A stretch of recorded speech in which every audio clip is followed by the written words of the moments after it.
Hey ladies, how's it going? Cynthia Ray here. So, I have a lot of amazing information to share with you all today in our fourth week of our 40-day metabolic reset challenge.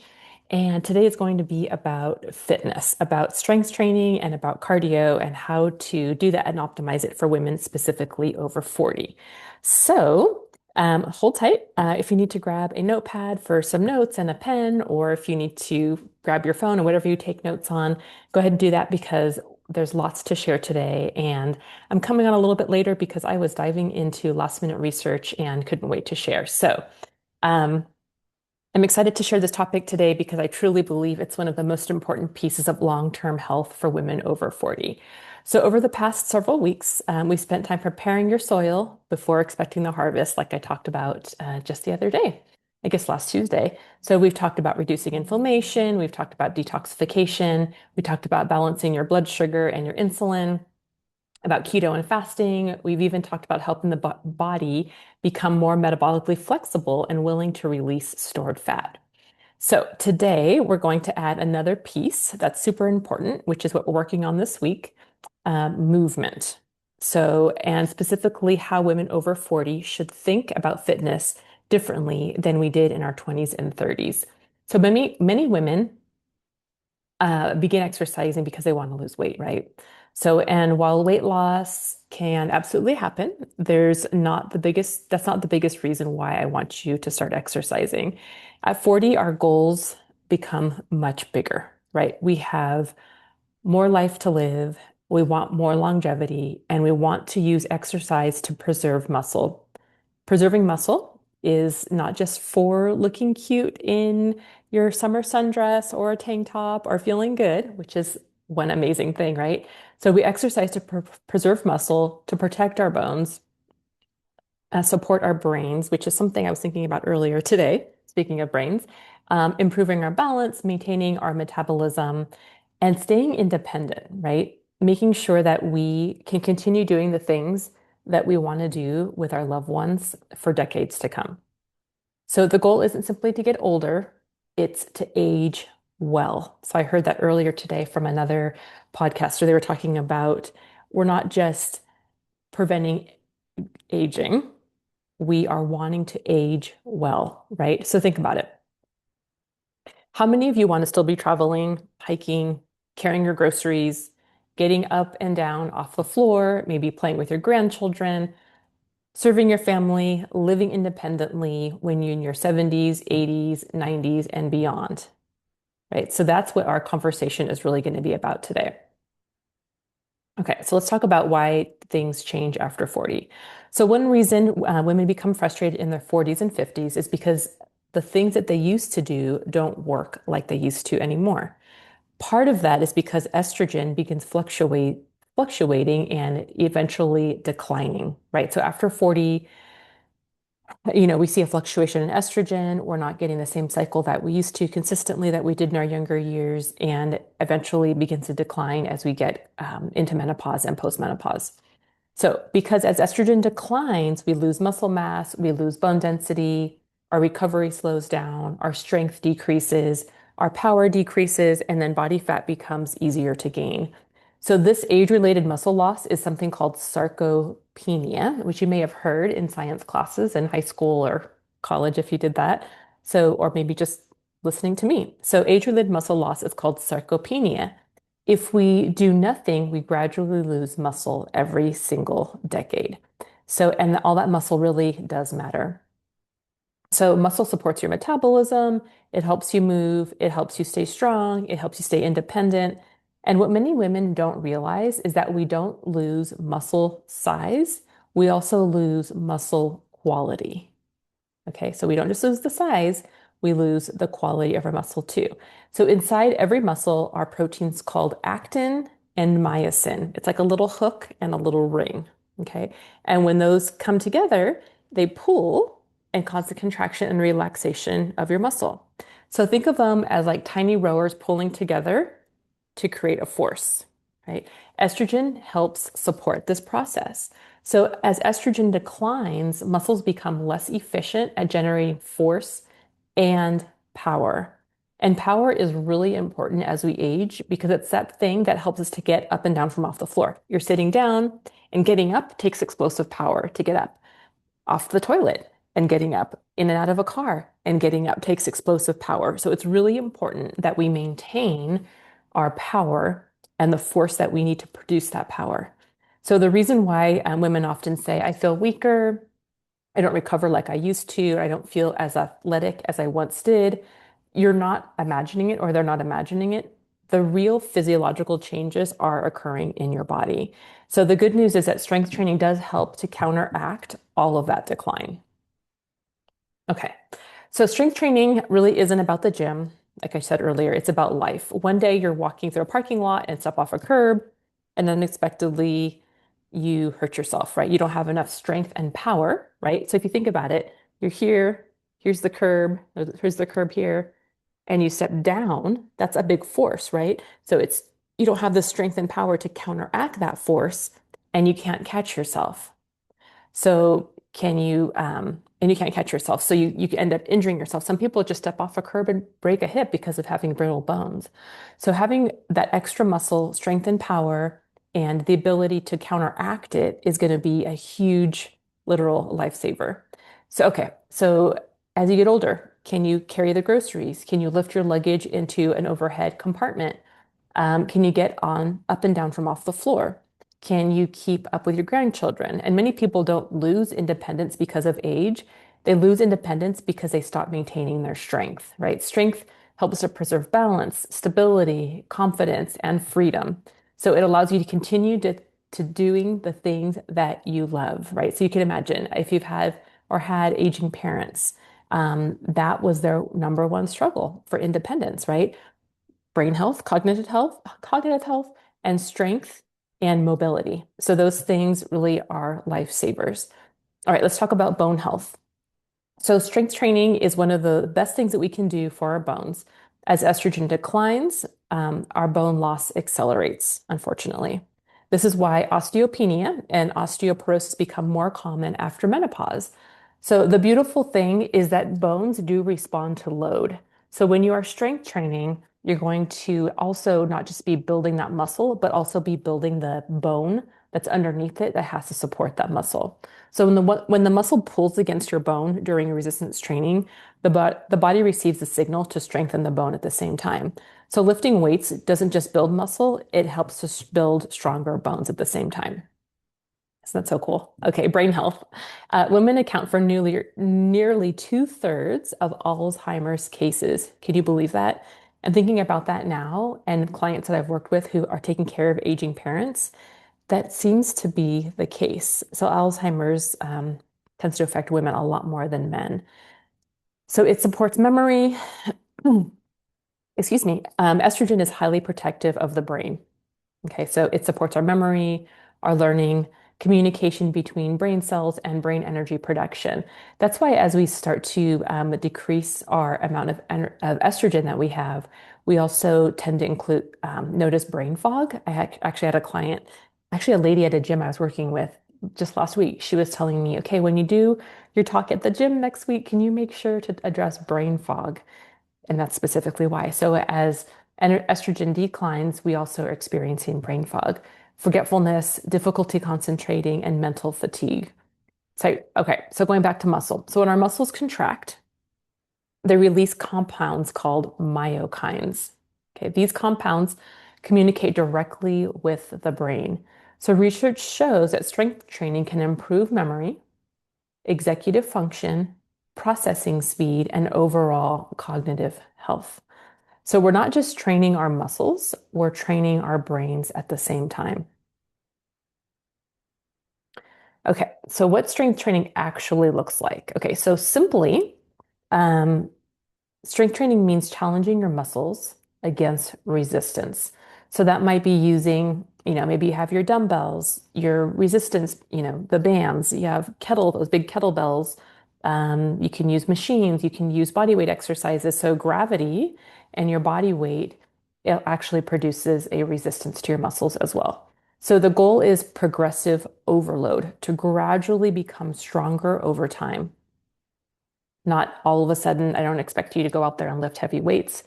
but meet you where you're at and increase from there. All right. So one of the things that you can do is called tempo training. So no matter what type or not type, but whatever type of load or amount of weight that you're used to lifting, start there. Increase it a little bit if you need to go to the store and get a little bit of heavier weight set. I encourage you to do that than just using your 3 to 5 pound neoprene pink weights. I want you to go and get a little bit heavier weight, maybe 10 pound, 12 pound, 15 pound weights, and start with where you're at, but do something called tempo training. Okay, so one method I love is tempo training. It's basically slowing down at the lowering phase, going like the slowing phase, and maybe take 3 to 4 seconds. So 1, 2, 3, 4 as you bring your arms down. And then you're going to go up, you're going to pause, and then you're going to drive upward with force and purpose. Okay, so you're going to go down 1, 2, 3, 4, and then up with force and purpose. And then going back down slow, power up, and let it go, right? So repeat that. So your tempo work improves, it improves your technique. So as you are wanting to gradually increase your weight, you need to be able to feel confident about it. You need to feel like you're physically able to do it, that you understand how your body feels, and that making sure that you are doing the right movement properly, that you're doing the movement properly to avoid injury. So tempo work is going to help you to better your technique, increase your stability, increase your confidence. It's going to help with muscle recruitment. So you're going to get more strength gains. And then also for injury prevention. So that way you're not lifting too much too soon and hurting yourself, right? Because we don't want to do too much and hurt ourselves. The whole idea is to improve your health, increase your longevity, not hurt yourself and have to go back and reset and lose your progress, right? Because a lot of times we go back and reset, lose our progress. It's really hard to get back in because unfortunately we lose muscle a lot faster than we gain it. So it's really important to maintain your muscle and keep your strength training going. Okay, so the rep ranges. So for tempo training, you want to do about 5 to 6 repetitions. I'm sorry, for strength. For strength training, you want to do about 5 to 6 repetitions. So that's not very many, but you also want to lift a little bit heavier weight, right? Okay, so that's for strength, 5 to 6 repetitions. For muscle growth, you want to do about 6 to 12 repetitions. So with that, most sets should finish with 1 to 3 reps left in your reserve. So if you are doing, 5 to 6 reps of heavier weight or 6 to 12 repetitions of more moderate weight, no matter how you're doing it, the way to gauge the correct weight that you're using is you want to be able to do at least a couple more repetitions if you had to without failure. Okay. So that way you feel like you're almost at your max, but if you had to do 2 more, you could. Okay. So 5 to 6 repetitions if you want to build strength, 6 to 12 if you want to build muscle growth, and sets should finish with about 2 to 3 reps left in your reserve tank. Okay. So the idea is you want to challenge you, not break your body down. Okay. So just listen to your body as you do that. Okay. So why I'm talking about power and why does this matter so much? So research shows that we lose power, like I said, faster than we lose strength. So power is that quick, down and up motion, like if you're jumping down and jumping up or getting up off the ground. We lose that power faster than we lose our strength. Okay, so power is our ability to generate that force quickly. Power is what helps us catch ourselves when we trip. It helps us to climb upstairs. It helps us to react quickly. It helps us to prevent falls. Um, and some examples of things that you can do to gain that power. Excuse me, let me grab some water real quick. Okay, some things that you can do include kettlebell swings, if you've seen that exercise before, medicine ball throws, you can throw it against the wall, step ups, jump squats, so down and then jumping up, and doing explosive lifts. So we want to make sure that we are training our bodies in an explosive manner so that way we can be ready to respond to things that happen in our life so we don't injure ourselves. So we don't just want strong muscles, we want muscles that can respond quickly when life situations happen.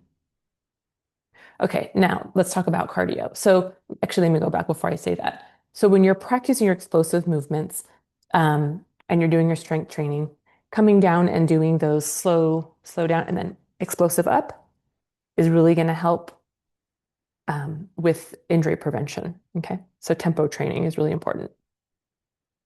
Okay, and then as you go along, you will increase your weight, but decrease the repetitions, right? So it's going to be heavier, so you'll do 5 to 6 reps, and then, but that same tempo down, and then explosive movement up. Okay, let me know if you have questions about that. Okay, understanding cardio after 40. So let's talk about cardio now too. So many women think that cardio is all the same. It's not. With recent research in science, we know it's not all the same. So there's different types of cardio and different types of training systems. Okay, one of the easiest ways to understand this is through the 5 cardio zones. And what I'll do as I'm speaking is I'm going to do a little notes page for you all if you want to be able to access this information more easily and just listen. I don't have to worry about taking notes or rewinding or pausing or whatever. If you want to do that, of course, that's fine too. Okay, zone 1 recovery zone. So I'm also going to be posting these videos in our program library. So if you want to go back and watch them anytime, you can go back and do that too. Okay, so zone 1 recovery. So zone 1 is very light movement, easy walking, gentle movement, and stretching, yoga, things like that. Okay, so it's great for recovery and helping you to stay active. So zone 1 movement can also be something that we call active recovery, which is on our Sunday on our schedule, where you're moving your body, getting your blood flowing, getting your joints moving, but just taking it easy. And then going up to zone 2. So zone 2 is the longevity zone.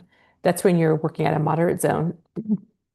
You can still carry on a conversation, you can talk comfortably, but you probably won't want to have a intense conversation or even sing. That'd be very hard because it requires more oxygen, right?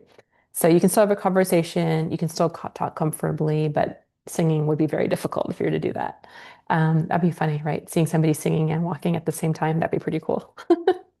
I guess in zone 1, you could probably do that. Okay, so some examples of zone 2 are brisk walking, hiking, easy cycling, swimming, light jogging. And this is where most women over 40 spend the majority of their cardio time. Um, oh, my little puppy came in to visit. So this is where most women over 40 should spend most of their cardio time. So zone 3, that's a little bit higher intensity. This is the gray zone. So breathing becomes noticeably harder, and many women accidentally spend most of their workout time here. It's too hard to get the full recovery and fat burning benefits of zone 2 when you're in zone 3. So, but it's not hard enough to get the full, but not hard enough to get the full benefits of HIIT, right? So it's kind of in between. There, my puppy is over here. If I can point the camera there. Oh, I can't reach it. Okay. Zone 4. So that's hard effort. So talking becomes difficult. You can maintain it for only short periods of time, and this is often during HIIT intervals. So you're working at a higher intensity, followed by a moderate intensity, moderate to low intensity, high intensity, followed by probably like a zone 2 intensity. Zone 4 to zone 2 would be our high intensity intervals that you can only maintain for a short period of time. And then zone 5 is your absolute maximum effort. This is all out effort. This is a true sprint. You can only sustain this very briefly. And this is true HIIT, right? Really, truly maxing out your ability. It's not a 45-minute workout. It's not an hour-long class. It's short bursts of very hard work, okay? Which can actually be done when you're doing your explosive movements. If you're doing your squat jumps or box jumps, those are very explosive movements that require a lot of power and energy and can be considered one of those zone 5 maximum effort exercises. Okay. So zone 2, why zone 2 matters. So for years we were taught the more sweaty you got, the more intensity, the more exhaustion, the more results. So, but what we're learning today is about zone 2, and that's probably one of the most important forms of exercise for longevity and metabolic health. Zone 2 improves what we call mitochondrial function. So mitochondria are those energy factors within your cell. It's also known as the powerhouse of the cell. Again, if you might have learned that in a science class, it's funny. I remember learning that in high school science and it never left my brain. And then probably because it came back to me in college too. But mitochondria is the powerhouse of the cell. So it's the energy production system within each individual cell. So the healthier your mitochondria, the better energy you have, better fat burning, better blood sugar control, better recovery, and better metabolic health. So zone two also improves metabolic flexibility, which is we've been working on, right, with our fasting and our mostly keto diet. So in other words, your body becomes more efficient at switching between carbohydrate burning and body fat burning. Isn't that really exciting? So the one reason Zone 2 has become so popular for longevity medicine is because it improves without placing excess stress on the body. So unlike very intense cardio exercises, Zone 2 can obviously be sustained for longer periods without leaving you exhausted or needing to recover for a day or two. Right. So the goal for this Zone 2 is you want to ideally do it between 30 to 60 minutes on most days. So I know in our workout calendar, we have 2 days of HIIT and 1 day of sustained cardio on Saturday. If you want to add in another day of cardio on your strength training day, let's say your strength training day is fairly short, 30 minutes or so, go ahead and consider going for a walk afterwards. A 30-minute is the minimum for zone two cardio to reap the benefits of fat burning because it's just the amount of time that you need. Your body needs to metabolically get into that fat burning zone to access body fat for fuel. So if you're going to do your zone two, it needs to be at least 30 minutes to 60 minutes. You can even do 90 if you wanted to on most days. So you can add that to your strength workout.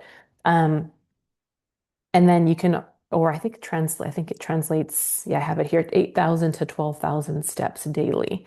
So anywhere between 30 to 60 minutes or 8,000 to 12,000 steps daily to get that in. Okay, so I know walking might not feel that exciting. I know actually I enjoy it. So I really like it because I get the best conversations with my husband when we go for a walk. I get the best meditative thought and prayer time when I go for a zone two cardio walk. And it just really is great for my cognitive health. Just being outside in the sunshine too helps a lot too. So it might not seem that exciting, but it really is for so many reasons beyond just the physical movement. For our cognitive health is so great too. Okay, so it creates powerful improvements in your health over time. And so think of zone two as the building engine. It gets you a great foundational health for longevity, and it's something that you can build upon as you go, as well as your strength training, and you increase your weight and your power and that what's explosive movement that you're going to get to prevent injury. Okay, HIIT training. So high intensity interval training is where zone 4 and zone 5 come into play. So we have HIIT training on the schedule. And it's important because it does improve cardiovascular fitness in a shorter period of time. It increases your VO2 max, makes your insulin more sensitive. It's great for just conditioning your heart and your lungs overall, great for your muscles. And then you also get some power output, um, um, investing in the strength of your muscles. So think of HIIT as the testing engine. So the mistake many women make is spending too much time in zone 3 and not enough time in zone 2. So for most women over 40, zone 2 should be the foundation, which is what I just talked about. And then strength training, the priority. And then HIIT, high intensity interval training, should be used strategically. So I would say maybe do it twice a week with the HIIT training and now about 3 times a week for your zone 2 cardio. So 2 days after your strength workout, do your zone 2 and then the Saturday morning, and then reserve your HIIT training for the off day of strength training, just about 1 to 2 days per week. All right. Let's talk about exercise, cortisol, and hormone health. So we're getting there. Now, there's a lot of information, but I really hope it's blessing you. Okay, so this is all going to kind of tie in together to what we've been talking about over these past few weeks. Okay, so another reason why I like the combination of strength training, zone 2 cardio, and moderate HIIT is because it supports your hormone health without creating excess stress on your body, right? This is what we've been avoiding, right? We've been wanting to keep cortisol levels down, adrenaline levels down, so that we can age well and not break our bodies down. When cortisol remains chronically elevated, it can contribute to belly fat, cravings, blood sugar dysregulation, sleep issues, muscle loss, and weight loss resistance. This is one reason why going hard every day And that approach for women over 40 doesn't work, right? It starts working specifically for women over 40. So zone two supports recovery, strength training supports muscle and metabolic health, moderate HIIT supports fitness and power.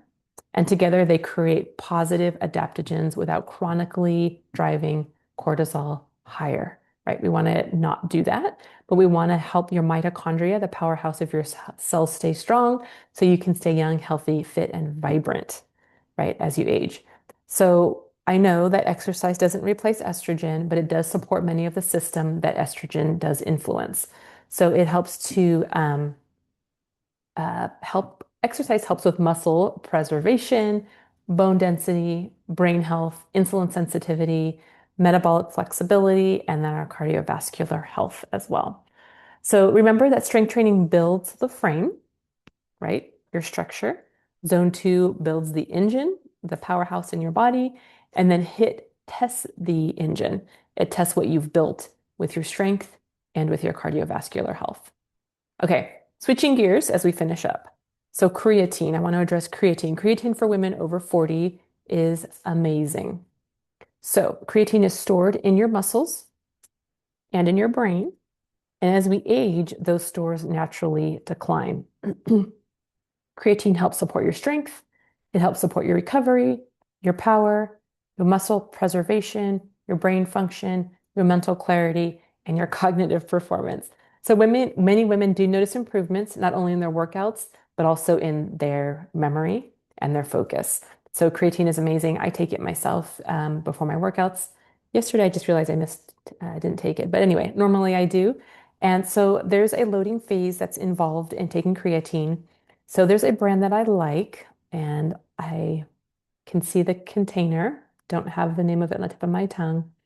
Um, It'll come to me just a minute. I'll share it with you as well. But I like it because it has the creatine itself. It also has a little extra salt in it to help with absorption of the creatine into your cell. So I will share that with you so you can see what that is. Okay, so with the loading phase, you want to do 2 scoops a day for an entire week. So what you want to do is you want to take a scoop of it. I like to do it before bedtime. It helps with sleep and relaxing and resting and healing your brain as you sleep. And then also take my other scoop, or we'll take my other scoop before my workouts. So I would say just before your workout, that way you can go inside your body, hit all the cells, get to your brain, get to those muscles, and prepare them for the strength training. All right. Then you want to do, after the first week, then you just want to do 1 scoop daily. Again, I would say do it right before your workout, within 10, 20, 30 minutes, 10 to 30 minutes at the most, before your workout, so you can get the benefit from it. Okay, so that's going to really help. You're going to notice that when you take the creatine, you feel a little bit stronger, that you can go a little bit harder. You might be able to lift a little bit heavier. And this just, you feel like a little oomph from the creatine, and then your recovery will also be that much better as well. So I highly encourage you to take your creatine. Okay, so bringing it all together. So as we wrap up today, remember that fitness over 40 isn't about doing more, right? It's about doing things consistently. Strength training helps to preserve muscle, bone density. It helps increase your metabolism and also with your brain function. So walking and zone two cardio can help improve fat burning, blood sugar, blood sugar control, I was gonna say cortisol, cardiovascular health, and recovery. So also too with zone two cardio, you don't have to just do walking. You can do zone two cardio in many other ways, right? If you go out, we have our lake nearby to go kayaking, paddle boarding. You can ride a bike that's lower intensity. But the thing is that there's just because a workout, watch a workout video is is low impact, it doesn't mean it's low intensity, right? So you can get a lot of intensity even with low impact, right? If you're doing push-ups, think about that. Those aren't high impact, but you're getting a lot of intensity out of it. So you want to do an exercise that's a lower intensity, not necessarily low impact. So just to know the difference between the two. Okay. So let me think. Okay. So you can do some walking, you can do a moderate hike, you can swim if you would like.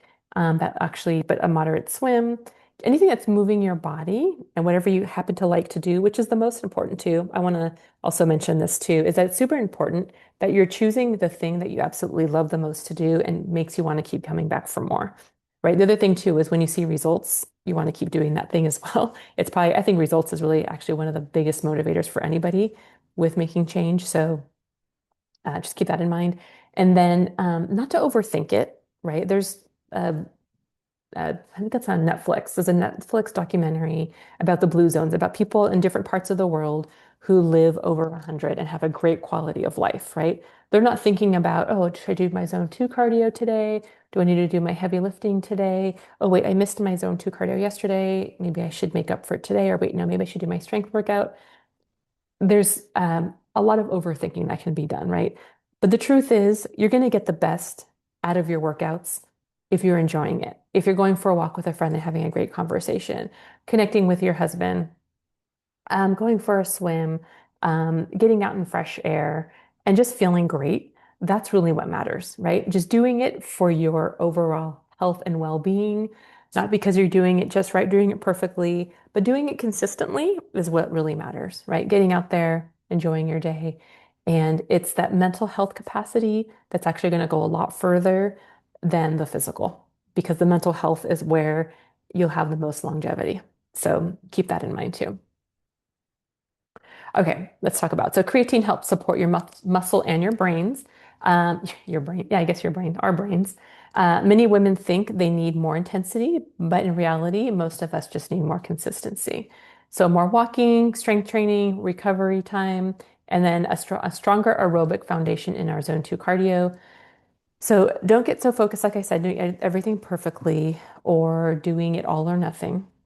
So the people who age well aren't usually the people who found the perfect fitness plan, the people who are simply keep moving, and the people who keep walking, they stay active, they have a reason and hope to live, right? They just get up in the morning and they're excited for the day.